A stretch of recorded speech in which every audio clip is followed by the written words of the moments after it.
یہ کہنا کہ جی جوانی تو دیوانی ہوتی ہے، جوانی تو ہے ہی عیش کرنے کا نام، نہیں، یہ مومن کی شان نہیں ہے۔ مومن یہ کہتا ہے کہ جوانی میں طاقت زیادہ ہے تو یہ تو ہے ہی اللہ تعالیٰ کی فرما برداری کا مقام۔ بوڑھا ہونے کے بعد تو عادت ڈھیلے پڑ جائیں گے، نہ روزہ رکھ سکوں گا، نہ اسی طرح نماز پڑھ سکوں گا، نہ کھانا صحیح ہضم ہوگا۔ ابھی جوان ہوں، اپنے اللہ کو راضی کروں گا۔ ہمارے نبی کریم فرماتے ہیں بروز قیامت جب کہیں سایہ نہیں ہوگا، اللہ تعالیٰ 7 اشخاص کو عرش کا سایہ عطا فرمائے گا، اس میں ایک وہ نوجوان ہوگا جس نے اپنی پوری جوانی اللہ کی فرما برداری میں خرچ کی ہوگی۔ گناہ کرنا کوئی کمال نہیں، گناہ سے بچنا کمال ہے۔ نفس کی اطاعت کرنا کوئی کمال نہیں، نفس سے مقابلہ کرنا کمال ہے۔ شیطان سے مغلوب ہو جانا کمال نہیں، شیطان کو دبا دینا کمال ہے۔ اور یہ اولیاء کرام کا طریقہ ہے، اس لیے ہمت کرنی ہوگی۔ بدنگاہی، گندی باتیں کرنا، گندی باتیں سننا، گندا سوچنا، سب اللہ کو معلوم ہے، وہ سب ملاحظہ فرما رہا ہے، وہ دل کے خطرات پر بھی واقف ہے۔ اس لیے بڑی احتیاط کے ساتھ نبی کی عظمت کے بہت سے تقاضے ہیں، جن میں سے ایک تقاضا یہ بھی ہے کہ نبی کا کہنا نہ ٹالا جائے۔ اس کے لیے یقیناً آپ کو علم سیکھنا ہوگا۔ آپ علماء کی صحبت میں آئیے، ان سے سیکھیے کہ ہم پر کیا فرض ہے، کیا واجب ہے، کون کون سے علوم سیکھنے ہوں گے، انہیں آہستہ آہستہ سیکھیے اور اپنی اصلاح کی کوشش کیجیے۔ خصوصاً بڑوں کی خدمت میں گزارش ہے کہ آپ ایسے بن جائیے کہ ہر چھوٹا آپ کو اپنا آئیڈیل اور اپنی مثال بنا لے۔ اب اچھا بننے میں بھی آدمی آئیڈیل بن سکتا ہے، برا بننے میں بھی، اچھا بننے میں۔ بچے آپ کو دیکھیں، نوجوان آپ کو دیکھیں تو دین کی طرف مائل ہو جائیں۔ ایک بزرگ نے کتنی پیاری بات بیان فرمائی، وہ کہتے ہیں جب تو پیدا ہوا تھا تو رو رہا تھا، سب لوگ ہنس رہے تھے، اس طرح زندگی گزار کہ جب تو مرے سب رو رہے ہوں اور تو مسکرا رہا ہو۔ تو یہ کیسے ہوگا؟ اللہ کی اطاعت میں زندگی بسر کریں گے تبھی تو ہوگا نا۔ روایت میں آتا ہے کہ ایک نوجوان ایک دریا کے کنارے جا رہا تھا، نبی نے ارشاد فرمایا، ملک الموت علیہ السلام اس کے پاس تشریف لے آئے، کہا کہ اے نوجوان میں ملک الموت علیہ السلام، ہم جیسا ہوتا تو بولتا حضور میری جگہ کسی اور کو لے جائیے، نہیں۔ اس نوجوان نے کہا اچھا، یہ تو بہت اچھا ہوا، میں تو بہت عرصے سے آپ کا انتظار کر رہا تھا، جلدی سے میری روح قبض کیجیے تاکہ میں اپنے اللہ کی بارگاہ میں پہنچ جاؤں۔ انہوں نے کہا کہ اللہ تعالیٰ نے مجھے اجازت دی ہے کہ میں تجھے جو تو کام کرنا چاہے وہ کرنے دوں۔ نوجوان نے کہا کہ یہ بتائیے کہ اللہ کی ملاقات سے زیادہ بھی کوئی اچھی چیز ہوگی؟ اب جلدی سے میری روح قبض کریں۔ ملک الموت علیہ السلام نے فرمایا کہ نہیں، اللہ نے مجھے یہ حکم دیا ہے۔ فرمایا اچھا یہ بات ہے، قریب نہر بہ رہی تھی، کہا مجھے تازہ وضو کرنے دیں، میں 2 رکعت نفل پڑھوں گا، جب میں سجدے کی حالت میں پہنچوں تو میری روح قبض کر لیجئے گا۔ اسی طرح اس کی روح قبض کی گئی۔ تو کاش ایسا ہم زندگی گزاریں کہ ملک الموت علیہ السلام ہمارے پاس بھی آ کر کہیں اے سچے عاشق رسول بتا کیسے مرنا چاہے گا، جیسا چاہے ویسا۔ کبھی آئینے کے سامنے کھڑے ہو کر ایک سوال اپنے آپ سے کیجئے گا، اس وقت موجودہ حالت میں جیسے تو نے اعمال اختیار کیے ہیں، کیا بعین ہی اسی حالت میں تو اللہ کی بارگاہ میں جانا چاہتا ہے؟ اندر سے جو جواب آئے اس پہ تفکر کر لیجیے گا۔ اندر سے آواز آئے گی نہیں، اتنے گناہ، توبہ بھی نہیں کی، لگاتار گناہ کر رہا ہوں، 1000 دفعہ توبہ توڑ چکا ہوں، اتنے سارے گناہ، ایک دم ایسے پہنچ گیا، اچانک مر گیا تو اللہ کی بارگاہ میں کیا جا کے جواب دوں گا؟ اندر سے انکار آئے گا۔ اس سے ثابت ہو جائے گا کہ آپ کا نفس اللہ کی ملاقات کو ناپسند کر رہا ہے، اور یہ انتہائی بدبختی ہے۔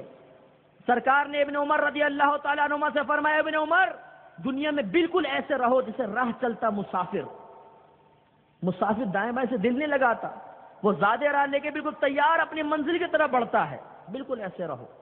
اور اللہ کے نبی کا طریقہ دیکھیے، جب قضائے حاجت سے فارغ ہوتے فوراً تیمم فرماتے۔ صحابہ کرام عرض کرتے یا رسول اللہ صلی اللہ علیہ وسلم قریبی پانی موجود ہے، وضو فرما لیجئے۔ فرماتے ہو سکتا ہے میں وضو تک نہ پہنچ سکوں، اس سے پہلے موت آ جائے۔ حالانکہ جانتے ہیں اللہ کی عطا سے کہ ابھی بہت کچھ پہنچانا باقی ہے، لیکن ہماری تعلیم کے لیے۔ تو اس لیے میرے پیارے بھائیوں، ہمت، جس نے اپنی موت کو یاد رکھا وہ ضرور نیک عمل کرے گا، وہ ضرور گناہ سے بچے گا۔ اللہ کے نبی نے ارشاد فرمایا، جس نے بکثرت موت کو یاد رکھا تو یہ دنیا کی لذت کو دل سے کھینچ کر نکال دے گی۔ جس کو موت یاد نہیں آئے گی وہ گناہوں میں لذت ڈھونڈے گا، وہ گندے کاموں میں لذت ڈھونڈے گا، اور جس کو موت یاد ہوگی، جو آنکھیں بند کے تصور کرے کہ میں مر گیا، میری ماں رو رہی ہے، باپ رو رہا ہے، دوست احباب رو رہے ہیں، میں بے حس و حرکت پڑا ہوا ہوں، اب میرے کپڑے اتارے گئے، مجھے کفن پہنایا گیا، اب پہلے غسل دیا گیا، پھر کفن پہنایا گیا، اب سب میرا آخری دفعہ دیدار کر رہے ہیں، اب مجھے کندھے پہ اٹھایا گیا، اب قبرستان کی طرف لے کر جا رہے ہیں، اب ایک اندھیری قبر میں لٹا دیا گیا، سیلیں رکھی گئیں، بند، اندھیرا گپ، اکیلے۔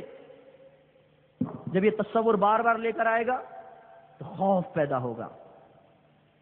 میں اپنے بہادر نوجوانوں کی خدمت میں عرض کرتا ہوں، ایک رات اکیلے ذرا قبرستان گزار کر دکھا دو، بہادری کی قیمت پتہ چل جائے گی، تمام قدر و قیمت منکشف ہو جائے گی۔ آج زندگی میں ایک رات اس قبرستان میں گزارنے کے لیے ہم تیار نہیں۔ حالانکہ شرعی روح سے کوئی مردہ باہر نہیں نکلے گا، کہیں سے ہاتھ نکل کے آپ کا پاؤں نہیں پکڑے گا، کوئی مردہ باہر نہیں آئے گا، لیکن خوف، ضعیف الاعتقاد مسلمان اندھیرے سے ڈرتا ہے، اسے موت سے ڈر لگتا ہے، قبر سے ڈر لگتا ہے، قبرستان جانے کے لیے اکیلا تیار نہیں ہوتا۔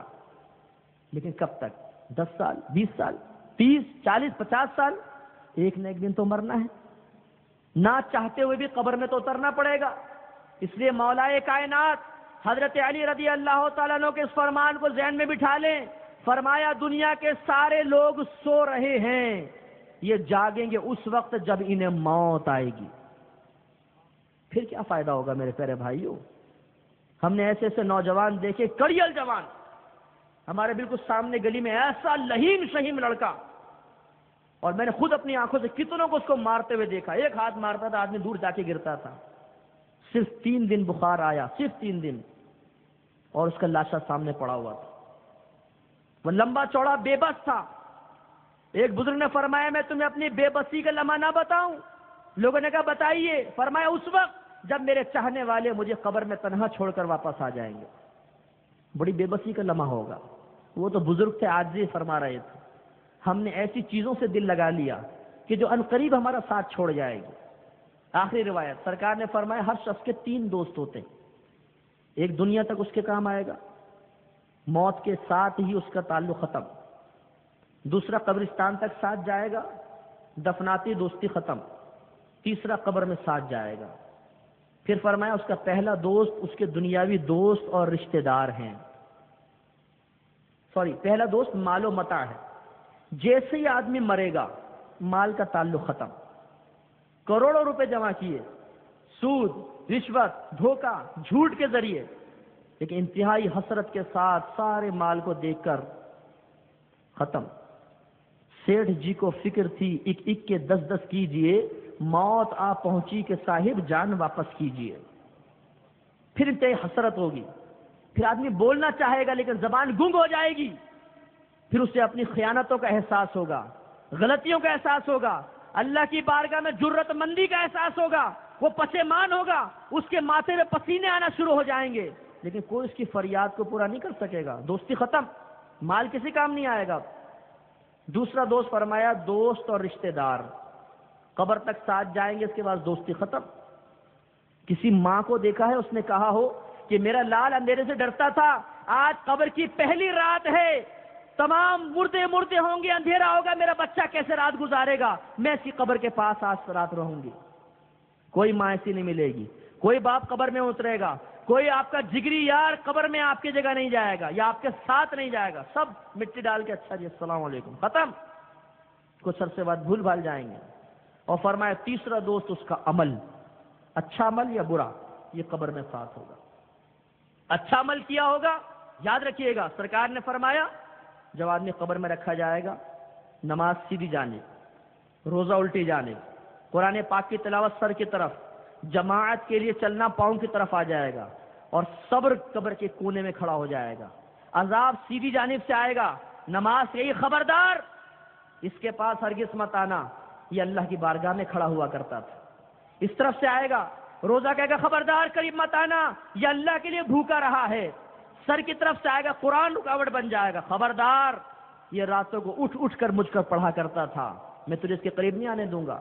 پاؤں کی طرف سے آئے گا تو جماعت کی طرف چلنا روک دے گا، عذاب مایوس ہو کے لوٹ جائے گا۔ صبر کہے گا کہ میں اسی لیے کھڑا تھا کہ کسی جانب سے تم کمزور پڑو تو میں مدد کے لیے آؤں، اب میں انشاءاللہ میدان محشر میں ترازو کے وقت اس کے کام آؤں گا۔ اس لیے تھوڑی سی توجہ میرے نوجوان بھائیوں، اپنی جوانی کو ضائع مت کر، نیک عمل کی طرف آئیے، مضبوط بن جائیے، مرد بن جائیے۔ مرد وہ نہیں ہے جو کسی کو پچھاڑ دے، یہ کام تو ایک طاقتور عورت بھی کر سکتی ہے۔ ایک گدھے کے پیچھے کھڑے ہو جائیں، ایسے دلکتی مارے گا، آپ دور جا کے گریں گے، گدھا بھی یہ کام کر سکتا ہے، یہ کوئی کمال نہیں ہے۔